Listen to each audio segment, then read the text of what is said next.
Hello my all sweet subscribers, আমি প্রিয়াঙ্কা জীবনের চলপ্রা ব্লগে আপনাদের সকলকে স্বাগত জানাই। আজকে চলে এসেছি আমি একটা মিনি ব্লগ নিয়ে, সেটা হচ্ছে ভেন্ডি সর্ষে পোস্তর ঝাল।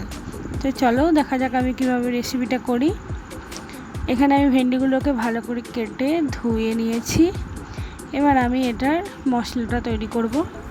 চলো, এখানে সর্ষে নিলাম, পোস্ত আর কাঁচা লঙ্কা।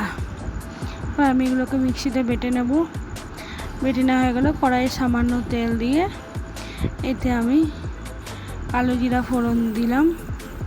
এরপরে ভেন্ডিগুলোকে দিয়ে হালকা নেড়ে চেড়ে হালকা করে ভেজে নেব।